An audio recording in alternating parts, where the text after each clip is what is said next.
2010 இருந்து இந்த மாதிரியான விஷயங்கள் வந்து, அதாவது இயற்கை அவதானிப்புகள் பாடசாலைகள் மட்டத்தில் இயற்கை ஊக்குவிப்பு செயற்பாடுகளை வந்து நாங்கள் கொண்டு வரோம்.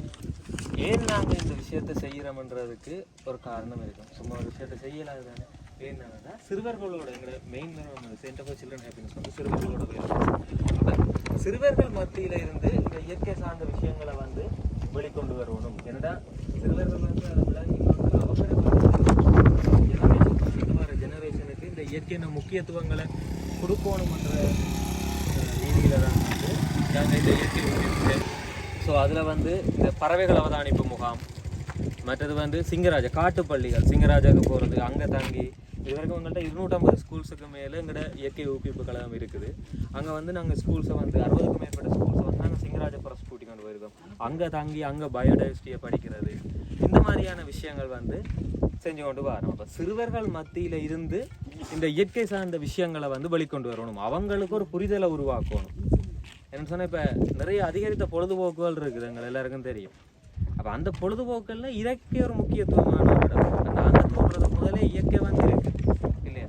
அப்போ இயற்கையை நாங்கள் எப்படி பாதுகாக்க போகிறோம், அது சார்ந்து சிறுவர்கள நிலைப்பாடுகள் என்ன, அது சார்ந்து எப்படி அவங்கள மோட்டிவேட் பண்ணலாம் என்ற ஒரு விஷயத்துக்கு தான் இந்த பறவைகள் அவதானிப்பு முகாமை வந்து செஞ்சு கொண்டு வரோம். இதுக்கு முன்னால் யாராவது இந்த பறவைகள் அவதானிப்பு முகாமில் வந்திருக்கிறீங்களா? யாராவது பார்ட்டிசிபேட் பண்ணியிருக்கிறீங்களா? யாராவது? சரி, நேச்சர் ஒப்சர்வ் பண்ணுறார்கள், நேச்சர் விருப்பமானார்கள் யாராவது இருக்கிறீங்க? Okay, very good.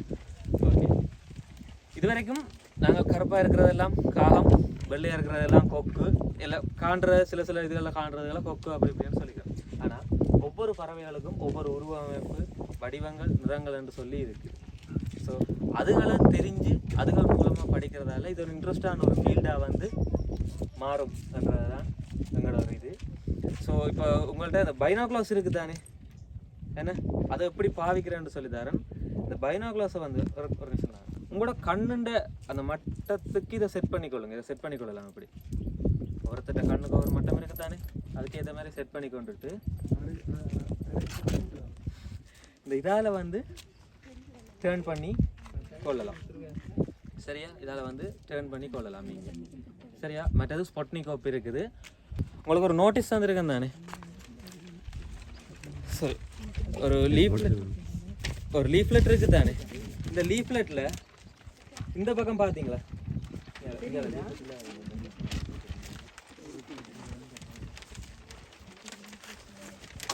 பெருசு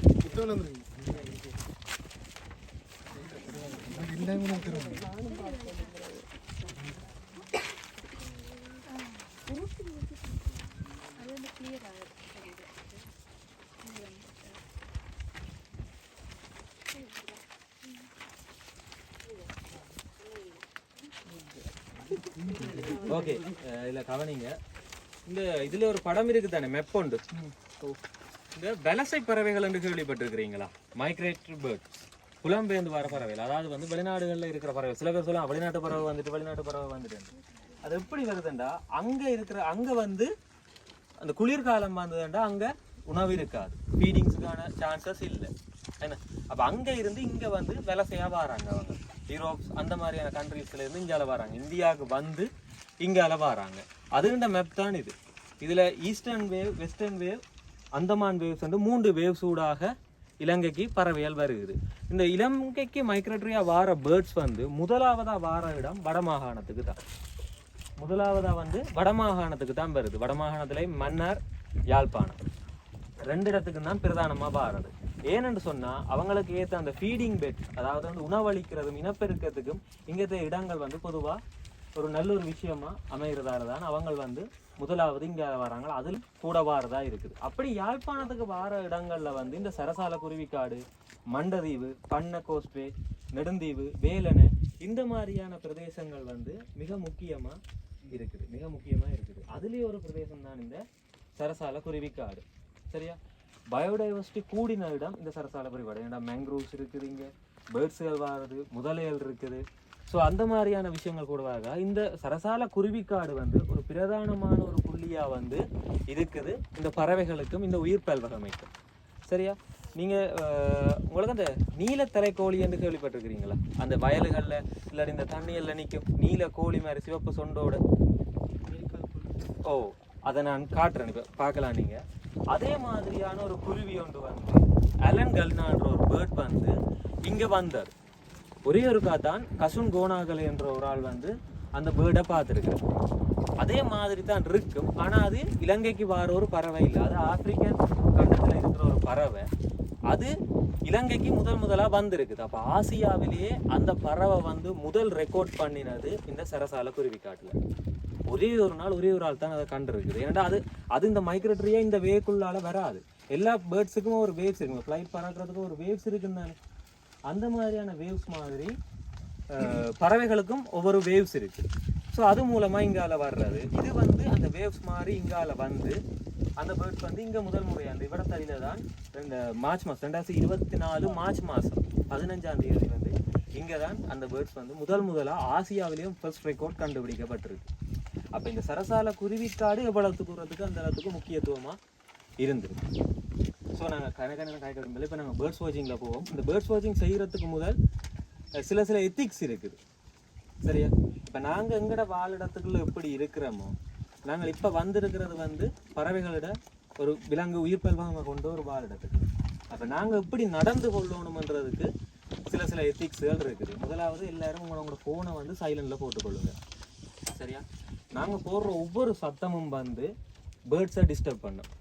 நாங்கள் இதில் இருந்து அந்த அந்த போஸ்ட் தெரியுது தானே, அங்கே ஒரு இரும்பு பாலம் வேற இருக்குது, அது வரைக்கும் ட்ராவல் பண்ணி பார்க்கலாம். உங்களோட வெஹிக்கிள்ஸ்லையும் வரலாம், இடையில நின்று பார்ப்போம். இப்போ என்னன்னு சொன்னால், நாங்கள் போடுற சத்தம் அவங்கள டிஸ்டர்ப் பண்ணுவோம். அவங்களோட ஏரியாவில் வந்து அவங்களோட எக்கோ சிஸ்டத்தை நாங்கள் குழப்பாமல் அவங்க பேர்ட்ஸ் பார்க்க போகிறோம். ஸோ அந்த வகையில் நாங்கள் ஒருத்தருக்கு ஒருத்தர் கதைக்கிறதையோ குழுவாக சேர்ந்து பேர்ட்ஸை பார்ப்போம். ஒருத்தருக்கு ஒருத்தர் கதைக்கிறத வந்து குறைச்சி கொள்ளுவோம், சரியா? அந்த விஷயத்துக்கு வேணும் ஃபோனை சைலண்டில் போடுங்க. மற்றது குரூப் இருக்கிறீங்க, அவங்களுக்கு வந்து பைனாகுலர்ஸ் புக் இருக்குது, என்ன பேர்டுன்னு நான் சொல்கிறேன். அப்போ அந்த பேர்டை பைனாகுலர் பார்த்துட்டு மற்ற ஆகிட்டு சைலண்டாக பார்ப்போம். ஸ்போர்ட்டிங் செட் பண்ணி விடுறேன், தேவையானது வந்து பார்க்கலாம். சரி, நாங்கள் தொடங்கும். இவங்க வந்து நெக்ஸ்ட்ல செக்ரட்டரி, எங்களோட நேச்சர் கிளப்ல செக்ரட்டரி. அவங்கள கைட் சரியா? லெசர் விசிலிங் டாக்ஸ் இது வந்து வயல்கரையோரங்களில் அந்த மாதிரியான இடங்கள்லையும் குளக்கரையோரங்கள்லையும் நீங்கள் இதை பார்க்கலாம். இது வந்து லெசர் விசிலிங் டாக்ஸ். இது கத்தையில் அந்த விசில் சத்தம் மாதிரி ஒன்று வரும், அதால் இதை லெசர் விசிலிங் டாக்ஸ் என்று சொல்கிறது. இந்த இதுலேயே வந்து நிற்கிறது தெரியுதா சின்னனா, அதுக்கு நான் செட் பண்ணிடுறேன் பாருங்க, நான் செட் பண்ணிடுறேன். அது உள்ளுக்குள்ளே போய் அந்த இதில் ஒன்று வருது, இந்த சின்ன சின்ன டாக்ஸ் மாதிரி ஒன்று நிற்கிது பார்த்தீங்களா, இல்லை தெரியுதா?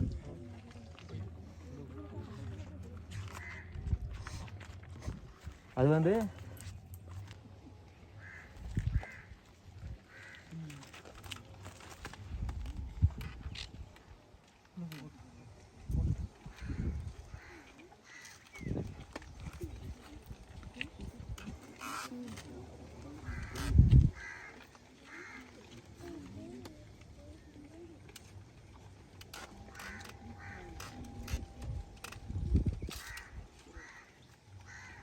அதில் அந்த மரம் இருக்குதானே, அந்த கண்டட்டாரம் இருக்குதானே, அதில் கோமரன்ஸ் நீர்க்காகம் இருக்கிறது தெரியுதா? இந்த மரத்தில் நீர்க்காகம் இருக்கிறது தெரியுதா? அப்படி தெரியுதா? இதில் பாருங்க, இதில் ஸ்பாட் பண்ணிடுங்க.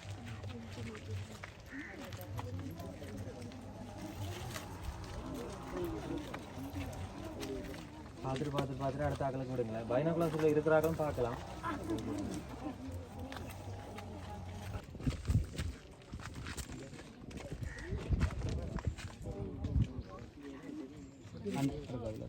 ஓ சாரி, இந்த புக் வச்சிருக்கிறாங்க.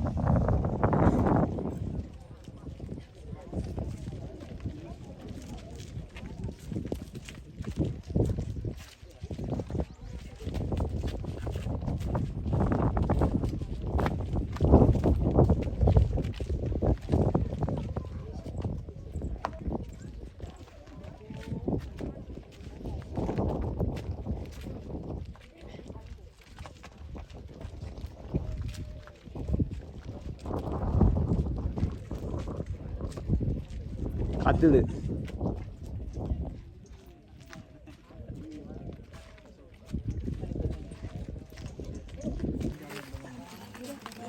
அந்த இதைத்தானே சொல்றீங்க? ஓ அது ஓ டேர்ன் ஸ்டிக் பாருங்க. நாங்கள் வந்து இதில் பார்த்தீங்கண்டா அண்ணா இதில் வந்து நாங்கள் ரெண்டையும் ஒரே மாதிரி தான் யோசிப்போம். நீர்க்காகவும் டாட்டர்ஸும் ஒரே மாதிரி இருக்காண்டு, துறப்பாக்கைகள் ஒரே மாதிரி தான் இருக்கு நீர்க்காகவும் டாட்டரும். அதோட கழுத்தை வச்சு தான் வித்தியாசப்படுத்துறது. நீண்ட கழுத்து இருந்தா அது டாட்டர்ஸ். சரியா? நீங்கள் அந்த கழுத்தை வடிவாக பார்க்கலாம்.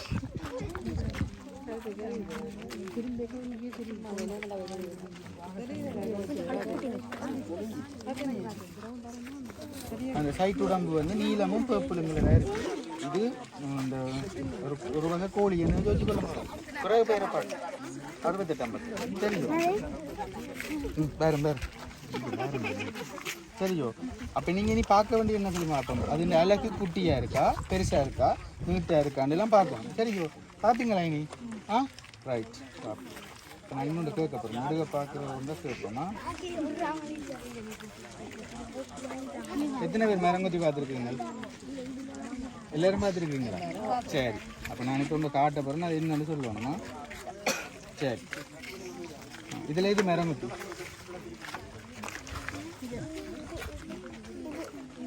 இது இதா இதா இதா காட்டு எல்லாமே மரங்கொத்தி தான். சரியோ? இப்போ என்ன கேள்வி இந்த பிள்ளைகளுக்கு? மரங்கொத்தி இந்த கொண்டை இருக்கு தானே, கொண்டை என்ன கலர்ல இருக்கும்? சரி, மஞ்சள்ல மரங்கொத்தி பார்த்துருக்கீங்களோ? பார்க்கலையே ரைட். இனி அடுத்த முறை பார்க்க வேண்டியது என்னன்னு சொன்னா, இந்த கொண்டை இருக்கு தானே, இந்த கொண்டை என்ன கலர்ல இருக்குது, அது ரெக்கு என்ன கலர்ல இருக்குன்னு பார்க்கும். சரியோ? பார்ப்பீங்களா? ரைட். யார் கிளி பார்த்துருக்கீங்க? ஆ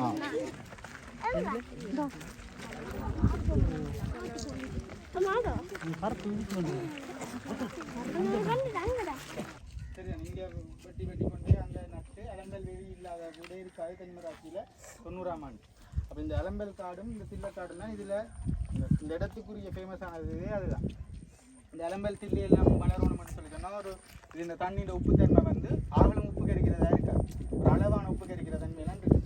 அப்போ அப்படி இருக்கிற இதில் வந்து பார்த்தா இந்த இறால்கள் இருக்குது தானே, இறால் குஞ்சுகள் அதுகள் இருக்குது. இப்போ அதுகளோட டைவர்சிட்டி இங்கே கூட. அப்போ இந்த இறால்கள் அதுகளில் வந்து ப்ரோட்டீன் அது கூடவே இருக்குது. இப்போ இங்கே இருந்து ஒன்று சொல்லுவோம், இன்னொரு இடத்த பார்த்து வடிவாக இருக்குன்னு சொல்கிற ஒரு நேச்சரங்கள் எல்லாத்தையும் இருக்குது. ஆனால் இந்த இடத்துல வந்து பார்த்தீங்கன்னு சொல்லி சொன்னால் இந்த இதில் இருக்கிறதுலாம் கண்டல் காடு. இந்த பார்க்க தெரியுது உங்களுக்கு கொஞ்சம் ஒரு பிங்க் கலர் ஒன்று அடிக்குது இல்லை? அதுக்கு காரணம் வந்து என்னென்னா பார்க்கலாம். அவை வந்து மீனை சாப்பிடுவினோம் நோமலாக. மற்றபடி அழகாக இப்படி தண்ணிக்கு குத்தி கொண்டு இப்படியே திரிவி நடந்தானே திரிவினம். அப்படி திரியக்கு என்னென்னா ஃபில்டர் ஃபீடிங்னு சொல்கிறது. அதாவது வலிச்சு உறிஞ்சி சாப்பிடுவினோம். சரி, அதில் வலிச்சு உறிஞ்சிடும். ஓ, அப்போ அதை என்ன செய்யுதுன்னு சொல்லிட்டோன்னா அந்த கிரஸ்டேஷியன் சொல்கிறேன், இந்த இறால் மாதிரி இருக்கிற சின்ன சின்ன அதுகளை சாப்பிட தானே அந்த உடம்பு வந்து அந்த பிங்க் கலராக மாறும். எவ்வளோத்துக்கு எவ்வளோ கணக்காக சாப்பிடுதோ அவ்வளோத்துக்கு எவ்வளோ இந்த பிங்க் கலர் போடும்.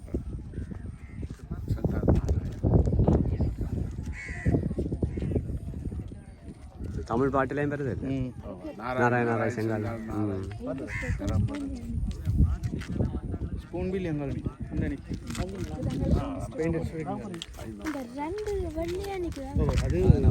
Spoon bill. ஓ, அதான் அந்த இப்படி நீங்கள் அந்த சொண்டை பார்த்தீங்கன்னா இப்படி கரண்டி மாதிரி இருக்குது. இப்படி நீட்டுக்கு வந்து கருப்பு கலராக வந்து வாழை நுனி வந்து இப்படி வட்ட மாதிரி இருக்குது. சரி, இரண்டு பார்க்க